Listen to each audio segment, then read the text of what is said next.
The death toll from Russia's strikes in Ukraine on Monday has now risen to 44. Russian shelling has continued in the days since. It all comes as NATO members are meeting in Washington. Baiba Braže is the Latvian foreign minister. She joins me from the NATO Summit. So Minister, thank you. More armaments are going. The rhetoric and the strength of wording is very good in terms of NATO's unity. What can go wrong here in your view? Hello, and thanks for having me. Indeed, it has been so far a very successful summit under the strong leadership of the US, President Biden. So we have had an excellent first session. The declaration has been agreed, so we will have a very, very strong statement on both the deterrence and defense package for NATO itself, so strengthening our own security, allied unity, where the US, of course, plays a leading role. US needs friends, we need friends, so we are all together in that. And, of course, support to Ukraine, but also very clearly work with partners around the globe to address other challenges. We know China is a challenge, we have terrorist threats from the south, so there's everything. So we have covered it all. Now, I'll try not to enmesh you too much in US domestic politics, but you are, of course, expecting me to ask you how Latvia will view a US and a NATO where President Trump, if he wins in November. The unofficial word is that you are all in Europe all resigned to the fact that you may have to work with Donald Trump after November. Is that your position too? Oh, Richard, you're totally right. I don't advise any diplomat or foreign minister to comment on other countries' internal politics. We have worked well with the previous Trump administration. It will be American democratic choice to elect the president, and we will work with any administration. It's essential for America to have friends around the world, and there's no closer friend than countries in NATO. We are there for each other.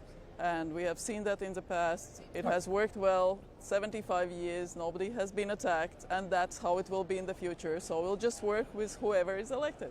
Right, but let's take, for example, Prime Minister Viktor Orban in Hungary, going to visit Russia, going to see China, all these other countries that Viktor Orban, getting almost slapped down by the President of the Council. There is I won't say disunity in Europe, but there is certainly not everybody singing from the same page. Quite clearly, Prime Minister Orban went on his own. That was his own visit. It was not on behalf of the EU, not on behalf of Latvia. We wouldn't do that. It was his choice, and yeah, that's what it was. And it doesn't mean that Hungary is not an ally. Hungary is still an ally and a reliable ally within NATO. But again, as far as the EU presidency choices are concerned, that's a different matter.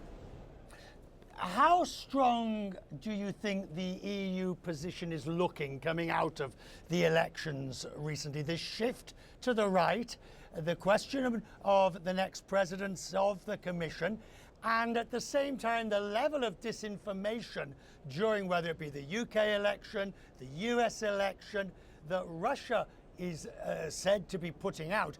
And Latvia is on the front line here, aren't you?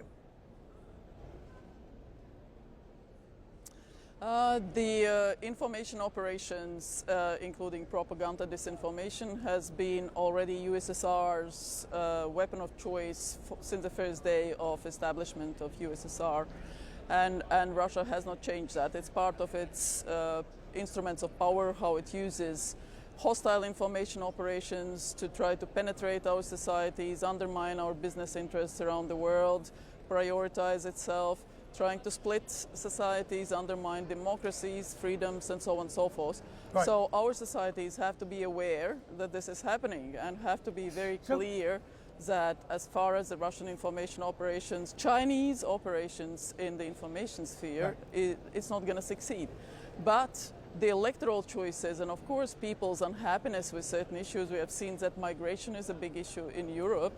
We have to respect that, and we as politicians have to really work very clearly to try to address it, and that's a different matter. But again, I cannot say that the electoral choices is because, you know, Russia has achieved certain successes. No, it's up to us, it's for us to really address those issues that people are concerned with. Minister, I'm grateful to you as always. Thank you so much for taking time and having a talk to us. Thank you.